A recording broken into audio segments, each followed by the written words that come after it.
What's up, guys? Dustin McDangles back here with a video. It is that time of year. We are here. Finally, the Stanley Cup Playoffs are here today, and in this episode, we're going to be going through my bracket challenges I can see here on my screen right now. We're going to talk about each matchup and potential future matchups as I see them going towards the playoffs this year all the way to the Stanley Cup final. We'll do some breakdowns and updates as the rounds go on. We'll take a look at some injury news and things like that, but man, oh man, I am excited to get this video underway. If you guys are new to the channel, be sure to hit that subscribe button. We will be bringing you guys videos all throughout the playoffs, and if you guys want to do watch-alongs or recaps of certain games in the night, be sure to let me know. We'll do watch-alongs if you guys want, or if you want me to do some recaps of the games after I watch them, I'd be more than happy to put those out for you guys just to give you my thoughts on the game. But here we are. I'm going to pop over to the schedule. I'll be looking over at the screen here with you guys, but as you guys can actually see it on the screen right now, I can't actually see it, but the schedule as it stands Monday, April 17th, man, it was a battle for teams to get into the playoffs. The Eastern Conference with Florida, Pittsburgh, and the New York Islanders battling to get in. And then you had the Seattle Kraken finally getting in for the first time in franchise history. We got some awesome matchups to sort of break down a little bit, not too in depth, but just give you my quick picks for those. But man, tonight's slate of games, if you guys are excited, Islanders Carolina will be an interesting series. Boston Florida getting in barely there, battling out. Pittsburgh, Minnesota, and Dallas, the battle of the North Stars, if you really think about it. And then we've got an absolute barn burner between Edmonton and LA. But how we're going to do this first is I will predict. We'll go Eastern Conference round 1 first, Western Conference round 1 first, and then back and forth, East, West, East, West. So that is where we're going to start, and we will actually start at the top with Boston versus the Florida Panthers. And really, at the end of the day, Boston, one of the best, it is the best season in NHL history for any team when it comes to points, wins. I mean, they were off the charts, very, very good. I mean, we can take a look at the stats here. You got Ullmark posting the best stats for goaltenders when it comes to goals against average, save percentage. He didn't get shutouts, but I was going to say, I don't even think he was up there for shutouts. So keeping them in games, I mean, the 189 save percentage is absolutely insane. And then you've got Pastrnak up there for top point getters in the league with 113, not too shabby for himself. And then when we start looking down, you don't really see anyone for defensemen or rookies when it comes to skaters. But man, the Bruins were very good, and that's not to take anything away from the Florida Panthers. They had a great season. They figured it out near the end. You've got great players on their team. I mean, Tkachuk put up a massive, massive year, and I think he kind of dragged them into the playoffs with his play. Brandon Montour really stepped up this year with the departures of former players out to the Calgary Flames, so he stepped up for Uyghur and Huberdeau. But I mean, Barkov, you got some great players down there that have done a good job to get them into the playoffs. My main concern for Florida is their goaltending. Will it be able to stand the test against the Boston Bruins? I don't think so. Boston just has too much firepower. Their depth up front as well. I mean, you've got Krejci, you've got Bergeron. I mean, the list goes on and on. Pastrnak, Taylor Hall. You got a bunch of guys. And taking a look as well at the injury list, Bergeron will be a question mark. I'm sure he'll be end up being day to day. So hopefully they can get their captain back. But you've got McAvoy. You got a lot of good players out there. Marchand.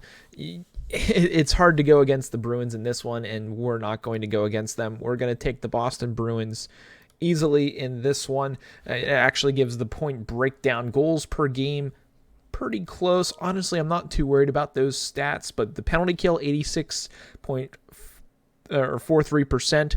Very, very good for the Bruins, and if they can keep that up in the playoffs, they'll be a tough team to beat, especially with Ullmark. And then you have Swayman in between the pipes if anything happens to Ullmark. Carter Verhaeghe had a very good year for the Florida Panthers, but I do not see them getting through the first round. So moving on, Quickly now to my next game in this picking is the Toronto Maple Leafs and Tampa Bay Lightning. Is this the year where Toronto can finally get through the first round? The answer to me, I think, is barely yes. I think with their experience, having played Tampa last year as well, knowing what to expect, the physicality, the in-your-face that Tampa Bay plays, I think Toronto is going to be a little bit more prepared this time around, especially their top dogs with Matthews, Marner, and Tavares. You can even throw Nylander in there as well for top dogs.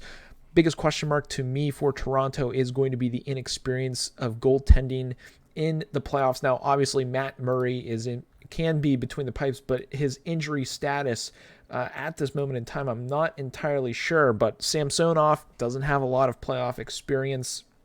I mean, you've got some good depth.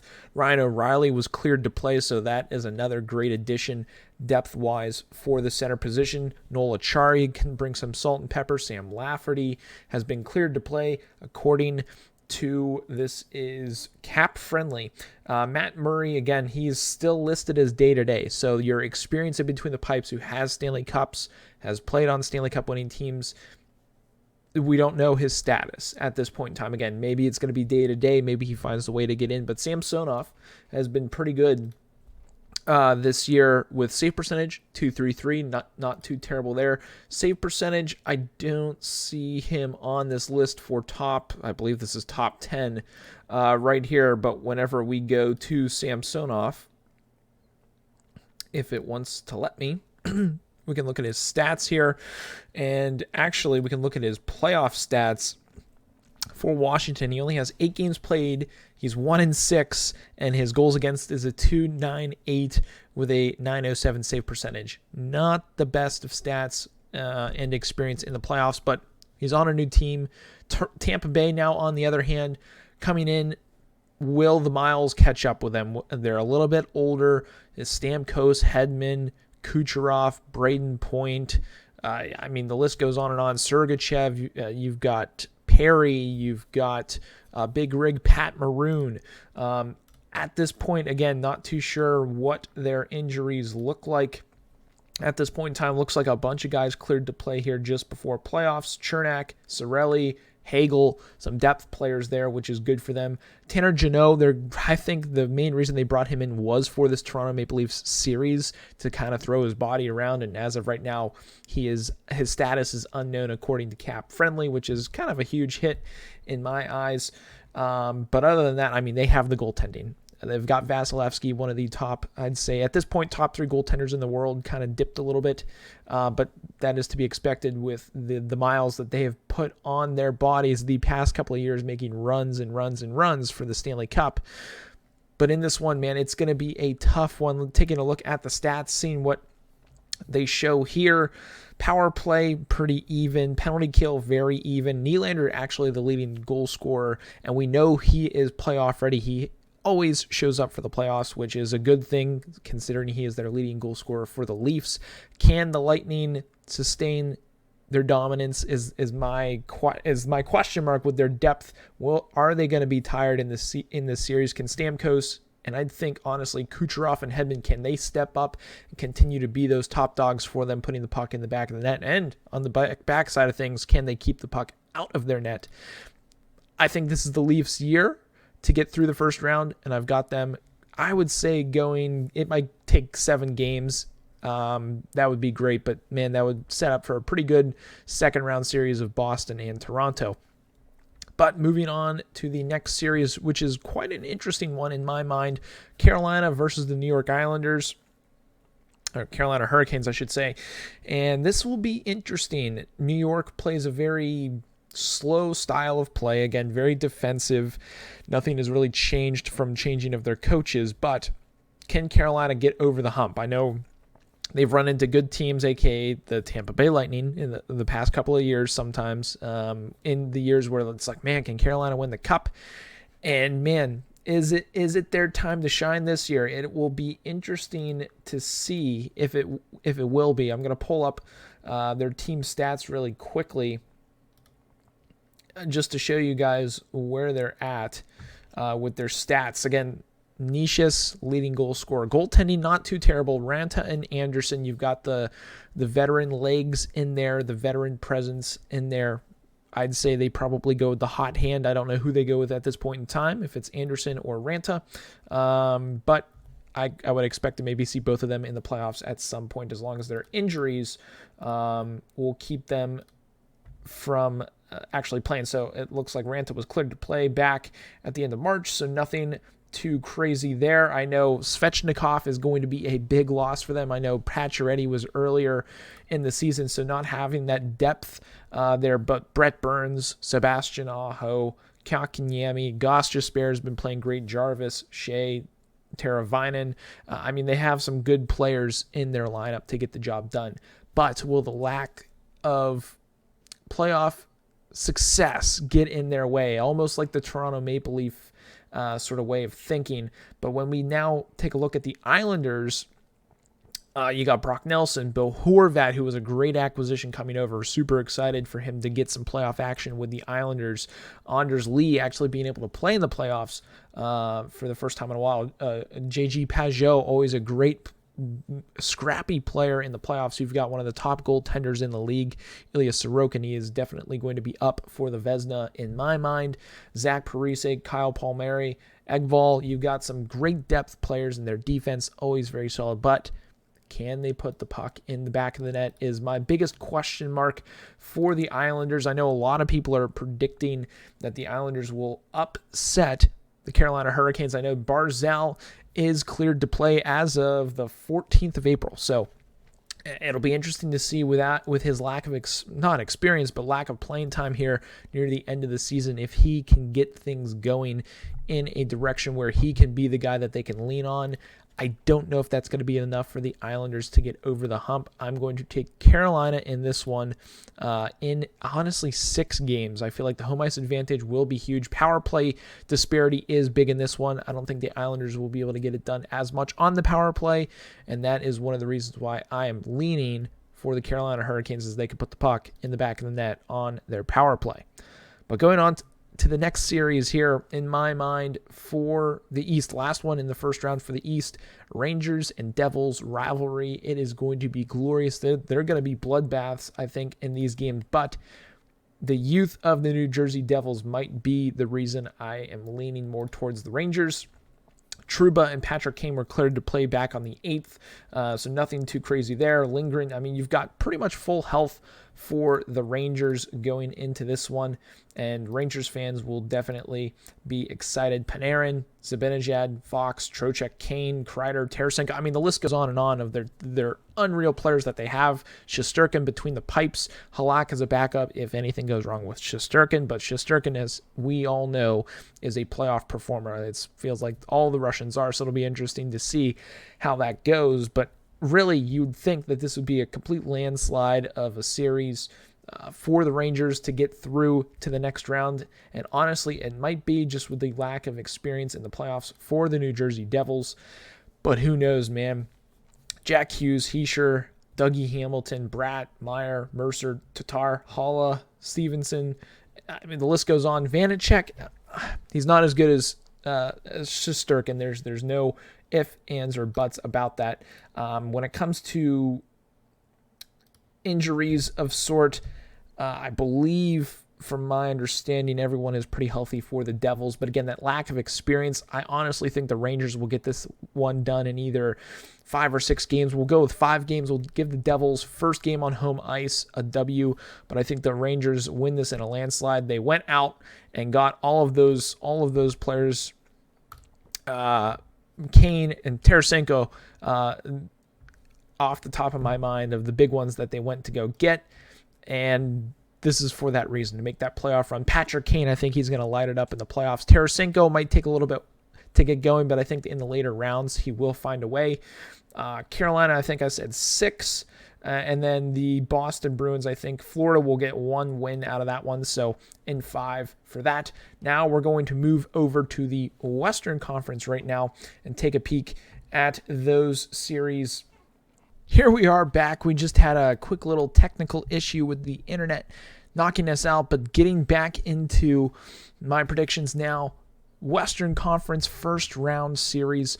We were talking about Seattle right when the internet sort of kicked out there, as we were about to sort of preview my pick a little bit more in depth. But Seattle, Jared McCann having a great year, but after that, my question mark is in what else do the Kraken have when it comes to goal scoring depth? I know Vince Dunn had a great year on the back end, but how likely is he going to be to contribute in the playoffs? Beniers probably going to win Rookie of the Year. Eberle, Yanni Gourde, Daniel Sprong, Bjorkstrand, are they going to be able to get the production elsewhere? Philip Grubauer had a very good year. Martin Jones was hot at the start, then sort of tailed off near the end. I just don't think they're going to be able to rely on depth scoring to get them through the Colorado Avalanche, the reigning Stanley Cup champions. And obviously we know the big news about them, that Landeskog is out for the season. That is a huge hit, but they still have their two other top dogs, Nathan MacKinnon, Mikko Rantanen. When it comes to Cale Makar, I am pretty certain he is ready to go, but he is actually still unknown, which is quite interesting. Cogliano, unexpected. We don't know. Lehkonen is cleared to play. I know he started off very strong, and actually looking at the stats, thought he was up there, but Lehkonen, 51 points. He did have a very good year. Rodriguez, Natushkin having kind of a down year after a contract year for himself. JT Compher is probably going to have to step up in a role that he probably hasn't had in the past. I think Alex Newhook is going to step up big, but on the back end, if Makar isn't ready to go right off the hop, you still have Devon Toews, you've got Samuel Girard, you've got Bowen Byram, you've got some solid guys, and Georgiev, who's had a very sneaky good year this year, 919 and a 253 goals against average, I think is very good for a goaltender in the NHL on a very, very good team. He's not going to carry them. I think that's going to be up to the offense of Rantanen and McKinnon throughout these playoffs. But Colorado, I think, will get through the first round. We'll give you my number of games in just a moment. The Battle of the North Stars. And again, Minnesota North Stars went to Dallas, became the Dallas Stars. And then the Minnesota Wild came back, being in Minnesota where the North Stars were. Anywho, it's the Battle of the Green, if you want to call it that. But man, this will be very interesting to see this series. I'm leaning more towards the Dallas Stars in this one, mainly because of Jake Ottinger. Between the Pipes has been great this entire season. The list goes on, and you can talk about all of the players that they really have when it comes to stats. Of Jason Robinson having a great year. Jamie Benn really stepping up this year after being a little quiet the last 2 years in my mind. Joe Pavelski had a slower start to the year, but was able to find things near the end of the season. Rupo Hintz, Heiskanen on the back end, I think, is going to have to step up in a big way. And it is funny that John Klingberg with the Minnesota Wild is playing in the playoffs for the first time since being with the Dallas Stars. So that'll be an interesting little storyline to follow throughout the series. Max Domi, can he bring that salt and pepper to their lineup to get things done in the playoffs? I know he had that great run with Carolina a few years back. In the playoffs, Tyler Seguin, a little quiet this year, but I believe he had some injury issues. Wyatt Johnson, rookie, he's played great, 41 points. He had 24 goals, which is pretty insane for a rookie. Mason Marchman coming over from the Florida Panthers, having a quiet year, so expect him to have a pretty big playoffs in my mind. But again, Jake Ottinger between the pipes, 919 with a 237 save or goals against average, very, very good. And then when we go up and we look at the Minnesota Wild, again, very good team. They had a chance to win the division in my mind, but kind of slipped through the cracks as we pull up their stats here. Kaprizov is the biggest question mark for me because I still believe, and we'll find out here, is he was actually cleared to play. Okay, April 7th. For some reason, I thought he was still out or listed as day-to-day, but he has been cleared to play. Klingberg, as of yesterday, has actually been listed as lower body. Expected duration is unknown, so probably day-to-day with that. Marcus Johansson, they're going to need to rely on his playoff experience, I think, moving forward in these playoffs to find a way to have a good deep run. Joel Eriksson Ek, I think, is the biggest question mark for the Wild, which I think will make the biggest difference, and he's listed week to week. You could throw Sundqvist in there as day-to-day, again, more depth forwards, but Eriksson Ek is not a depth forward. He's one of their top producers when it comes to points, 61 on the year. Can Kaprizov, Zuccarello, Boldy, can they get it done essentially alone? Because Johansson and Eriksson are listed day-to-day. Freddie Gaudreau is going to have to step up in a big way. Ryan Hartman will also have to step up. Can the captain, Spurgeon, get things going on the back end? And between the pipes, they've got Fleury and Gustafsson. A pretty decent tandem, but when you don't really have the firepower up front, can you really get anything done? In this series, I think the Dallas Stars have too much firepower and they will get over the Minnesota Wild. So that is my pick for those first two series in the West. Moving on to the next one is the Golden Knights and the Winnipeg Jets. This one, very interesting. To be honest, I wasn't able to catch too many of their games. I know the Winnipeg Jets basically limped into the playoffs. The Vegas Golden Knights, always a dangerous team to get things going in the playoffs with their success. But, man, they don't really have the goal scorers this year. And the goaltending, I know they've got Logan Thompson, Jonathan Quick, Aiden Hill, just to name a few of their guys. But Jack Eichel, Stevenson, Marchessault, Smith, Pietrangelo. Is Mark Stone going to be able to come back from injury? I know I saw him practicing, stepping on the ice, so that'll be interesting to see if he will be able to get things done on that side of things. If he can even play is the first thing that comes to my mind. But, man, they get it done by committee somehow. They don't have a lot of goals, but they find a way to get it done. The Winnipeg Jets, man, that I don't know if I can pick them in this series. Kyle Connor, great year. Josh Morrissey, another great year from him. I'd say more of a breakout year, if anything. Scheifele, Dubois, Blake Wheeler, Niederreiter, and Ehlers, I think, will be huge pieces if they can get it going. I think the Jets might have a chance to pull things off. But Connor Hellebuck, if he can stand tall in between the pipes, he might be able to steal this series. This, in my mind, is a lot closer than people think. But I do think the Vegas Golden Knights will get through on that one, which leads us to, I think, the first round series that everyone is really looking forward to. Edmonton Oilers and the LA Kings. I want to talk about the LA Kings first because I think we really only need to focus on a few things for the Edmonton Oilers. But the LA Kings, if I can find them, there they are. LA, man, what a year from Kopitar, Fiala, Kempe. You got Arvidsson, Philip Deneau, Drew Doughty, Velarde.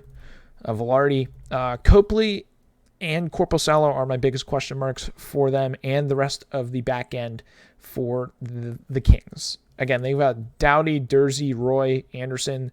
They have some pretty solid defenders, but I don't think they're going to be able to stop the two-headed monster of McDavid and Draisaitl. They have a chance, don't get me wrong. I think this might come down to 6 or 7 games. But when you look, and we're going to take a look right now at the Edmonton Oilers, Connor McDavid, Leon Draisaitl, and Ryan Nugent-Hopkins. You have 3 players with 100 points. And then you have Hyman, Bouchard, Ekholm, Nurse. I mean, those 3 defensemen, very solid year. Nick Bjugstad, Evander Kane, will he be able to step up? Nick Bjugstad, will he be able to play great, solid defensive hockey, penalty kill, great? Between the pipes, another question mark. Skinner, Campbell, not the best and not great playoff experience. I know they had their run last year and whatnot, but I just don't know. Campbell, I know he was with the Leafs, has playoff experience, but he only knows losing in the first round. So it'll be interesting to see this series. I think it will go the distance, but the Edmonton Oilers will get it done. I think Colorado will win in 6. Dallas, Minnesota, man, it could go 6 in that one. Honestly, we're going to take 7 games for Vegas and the Winnipeg Jets and then 7 games for Edmonton and LA. Those are my predictions for the first round, which leaves us to the next round of the playoffs, which we're going to kind of speed through a little bit now because we kind of already gave my breakdown. But man, second round in the East, Boston, Toronto. This will be very exciting. Firework power. I think a lot of goals will be scored in that series. But I think the dream of trying to make it to the Stanley Cup final will end there for the Toronto Maple Leafs as the Boston Bruins will take them down. I believe in 7 games. Next round, or next game, I think, or next series, Carolina, New York Rangers. Again, gave my breakdowns a little bit earlier. I think the firepower of the Rangers with their superstars that they do have, Panarin, Zibanejad, Kane, Tarasenko, just with those names alone, I could start throwing in some more, and we'll throw in Shesterkin and Adam Fox as well on the back end. And not to count out Carolina with Aho and Nishis and the cast and crew down there, Brett Burns, Ranta, and Anderson between the pipes. But I think the firepower of the Rangers will be too much for the Hurricanes to handle. That will go 6 games. And then to finish off things in the East, I will take this is a tough one because I think Boston will make it to the final. But that firepower that I'm alluding to with the Rangers does scare me a little bit. Boston will edge them out in 7 games, barely. Over to the West now. Dallas, Colorado, very interesting. I still think the Avalanche will find a way to get through the Dallas Stars, even with the injuries that they have. Dallas, I just don't know if Robinson and his crew will be able to get over the hump of the Colorado Avalanche. Avs go through to the conference final, and then Draisaitl and McDavid, they will carry their team in. Nugent Hopkins, don't forget about him. I think they might be a quick series with Vegas. I think that might go 4 or 5 games. Could be a sweep in my mind. But I think they get to the Western Conference final rematch, Avs, Edmonton, but this time Connor McDavid is not denied. I think the experience of last year will fuel them to get to the final, and we've got a Boston-Edmonton final where the dream season for Boston could continue. We know what happened a few years ago with the Tampa Bay Lightning, one of the best seasons in NHL history, and they lost in the first round to the Columbus Blue Jackets. That could maybe happen this year. I don't think it will against the Florida Panthers. But if Connor McDavid gets to the Stanley Cup final, Leon Draisaitl, but mainly Connor McDavid, if he gets to the Stanley Cup final, I do not think he will be denied. And I think the Edmonton Oilers in 7 games will be your Stanley Cup champions this year. I know I could be crazy. A Canadian team hasn't won the Cup in, I don't know how long, but it's been a while. But I think Connor McDavid and Draisaitl get through. If they get through the Avalanche, I don't think anything's stopping them. Even the historic Boston Bruins, even if the Rangers were to make the Cup final, I don't think McDavid will be denied in the final. Their defense, I think, has figured it out a little bit more this year. Goaltending is the biggest question mark. But when you have Draisaitl and you've got the best player in the world with Connor McDavid, there's no denying the Edmonton Oilers, their Stanley Cup, if they make it there. But this is my initial playoff preview. This is who I think will get to the final right off the hop. Again, we'll do some recaps as we go along throughout all of the series, and each round of the playoffs we'll do some updates on this. But again, let me know what you guys think of this video. We'll be doing some either watch-alongs or recaps of games throughout the nights. Who do you guys have tonight? I want to hear from you. These are the first 2 nights of games. Really excited, at least for me in the States, on ESPN and TNT TBS. Should be fun. Let me know who you guys think will win the Stanley Cup this year. If you're new to the channel, be sure to subscribe throughout the playoff run. Be sure to drop a like on this video. Make sure to comment down below. Who's your team? Who are you rooting for? Who are you pulling for? What players do you want to see win the Stanley Cup? But let me know down below in the comments. But that is going to be it for today's episode. If you guys did enjoy it, be sure to drop a like. But I hope you guys have a good one. And as always, stay dusty.